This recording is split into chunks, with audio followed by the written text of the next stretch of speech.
They're up there because their kids are dead too, or about to die.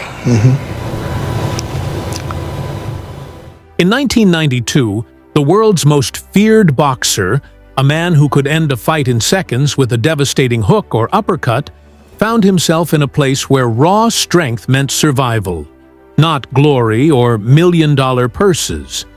Mike Tyson, the youngest heavyweight champion in history at age 20, was stripped of his titles, his vast wealth, and his freedom. At just 25, Iron Mike walked through the rusted gates of the Indiana Youth Center, not as a champion with an entourage, but as inmate number 922335, clad in a standard-issue orange jumpsuit. For years, he had ruled the ring with raw fury and precision. Trained by the legendary Cus D'Amato, Tyson was taught that iron discipline and instilling fear could conquer any opponent. But prison was not the ring with its bright lights and rules. Here, there were no referees to intervene, no lucrative contracts, no roaring applause from thousands, only raw power dynamics and those desperate to maintain or seize it. In March 1992, the verdict came down in an Indianapolis courtroom: guilty of rape. Tyson was sentenced to 6 years in prison, a shocking collapse for a man who just a few years earlier had been worth over $300 million and hailed as the baddest man on the planet, undefeated and untouchable. "They can take away my title. They can take away my money, but they can't take away who I am," he declared defiantly. It was the arrogance of a fighter who had never known true defeat outside the squared circle. Except now, defeat wasn't a single punch or knockout blow. It was endless time in a concrete cell, crushing isolation and the weight of public shame. When Tyson entered the Indiana Youth Center, a medium-security facility surrounded by chain-link fences and guard towers, the other inmates didn't see a fallen champion. They saw a symbol of ultimate power, of fame and fortune, of everything they lacked in their confined lives. And in a world governed by unspoken hierarchies and control, that made him both a prime target for exploitation and a coveted prize to break. The first weeks were eerily silent. Tyson barely spoke a word to anyone. Guards, braced for chaos from the volatile superstar, instead found an unsettling calm. He was assigned to work in the chapel library, sorting dusty books and cleaning shelves, and spent hours in deep solitude within his small cell. He devoured works like Sun Tzu's The Art of War, the autobiography of Malcolm X, and writings by Nietzsche. The man who once embodied physical destruction through blistering combinations was now seeking intellectual rebirth amid the hum of fluorescent lights. Tyson later reflected, "Prison is a good place to find out who you are, away from the distractions." But even there, identity was a double-edged sword, dangerous to flaunt. Inmates tested him constantly with small provocations. Insults hissed under breath, lingering stares in the chow line, bumps in the narrow hallways.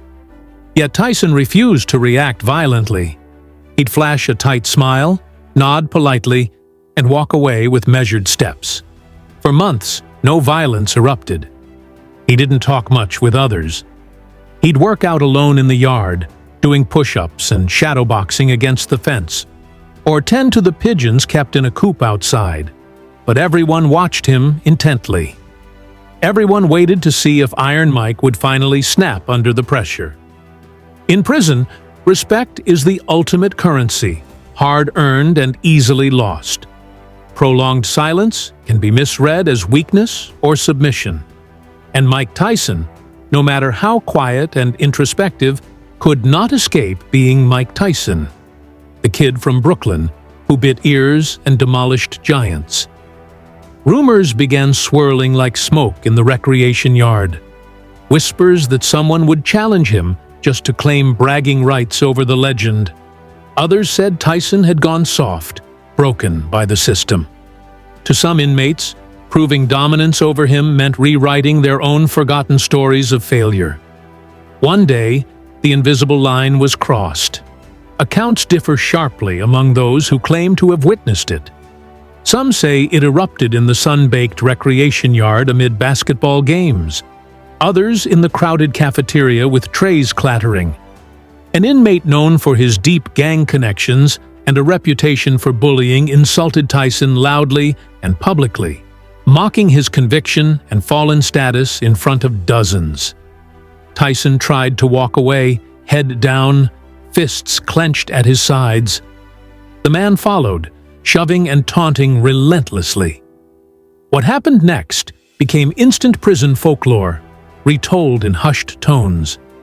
No cameras captured it, no guards were in immediate sight. Just a raw, electric moment. Sudden, primal, a single explosion of long-suppressed instinct. The fight didn't last long, perhaps 30 seconds of fury, but it changed the entire dynamic. In the chaos of that brief encounter, with fists flying and bodies slamming against tables or chain link, something deeper revealed itself.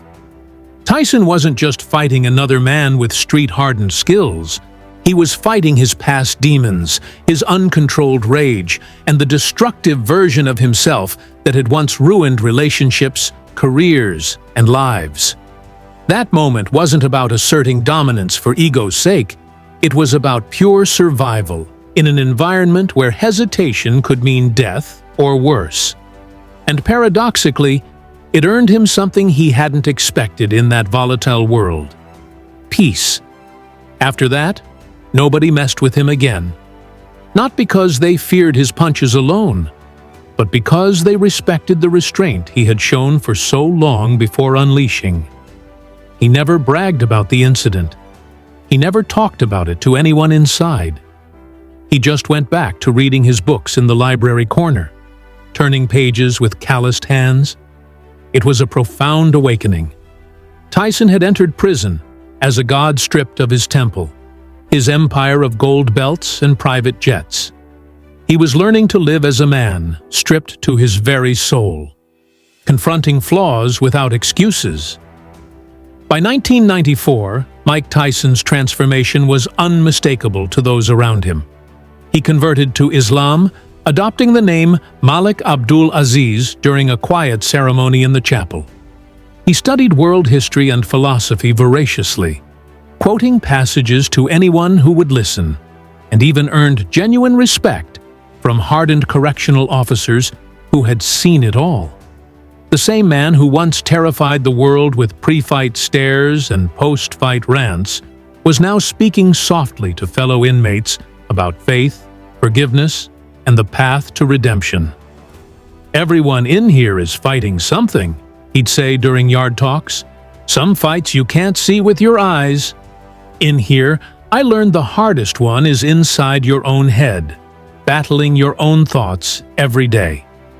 The media outside speculated endlessly about Tyson's potential return to boxing, whether he'd ever fight again at the elite level. But inside those walls, the real battle was for his fractured mind and spirit. He began writing heartfelt letters to the memory of his mentor, Cus D'Amato, the man who'd once told him, "A hero and a coward both feel the same fear, but it's what the hero does next that makes him different." Tyson, for the first time in his turbulent life, was trying to choose the hero's path amid regret. In March 1995, after serving 3 years with good behavior, Mike Tyson walked free through the prison gates. Cameras flashed blindingly, reporters shouted questions, fans screamed his name in a frenzy. He didn't smile or wave triumphantly. He looked older, with lines etched deeper around his eyes, calmer, as if he had seen truths few outsiders could ever understand. Freedom for him was no longer about open spaces or roaring crowds in Las Vegas arenas. It was about internal control, the kind that comes from within after hitting rock bottom. "I don't think I'm the same person I was when I came in," he told reporters quietly. "I've been humbled to my core. I have been broken into pieces. And I'm learning, day by day, to build myself again from the ground up." But rebuilding wasn't easy in the harsh spotlight. The world still saw him through the lens of 1988, the invincible champion.